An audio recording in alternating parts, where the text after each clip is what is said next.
La visite va commencer. Alors c'est parfait, c'est parfait. Oui, c'est parti. Merci. C'est par ici, je vous fais passer par là. Alors je suis. Il est pas peu fier, notre guide du jour, René Jarry, est même plutôt impatient de nous dévoiler son petit jardin secret. Il se situe dans l'arrière-cour de son appartement, acquis en octobre 1994. On tombe sur cette annonce-là, un appartement avec jardin suspendu à Cherbourg.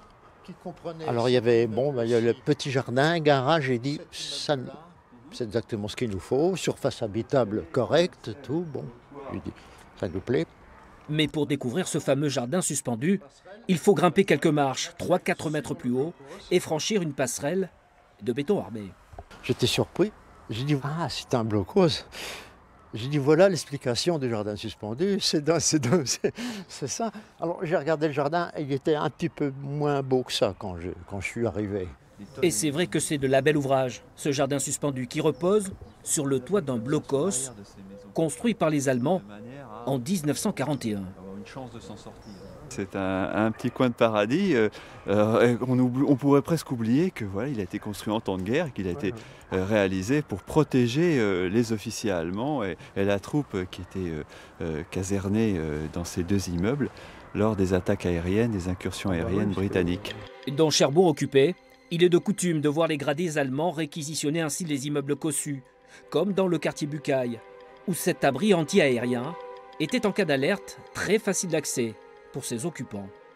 L'entrée. D'accord, avec deux portes, deux accès. Avec l'entrée en chicane, comme la plupart des blocos. Voilà. Ici, nous arrivons devant l'entrée du blocos, avec les inscriptions sur le mur.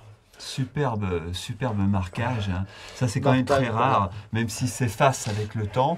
En cas d'attaque ou lors des attaques aériennes, rester à l'intérieur de l'ouvrage, autrement dit pendant la durée d'attaque. C'est très lourd. Une porte en béton armé, unique en son genre. Des murs de 1 à 2 mètres d'épaisseur.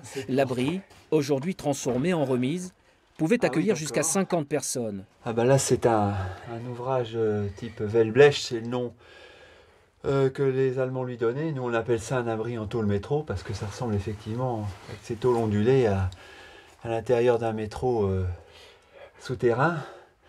Puis il y a cette grosse porte, alors qui n'est pas classique du tout, hein. C'est vraiment une porte qui n'est pas standardisée. C'est une porte en béton armé. Elle doit peser des centaines de kilos. C'est la première fois que je vois une porte de ce genre-là. L'espace habitable, entre parenthèses, est très très limité.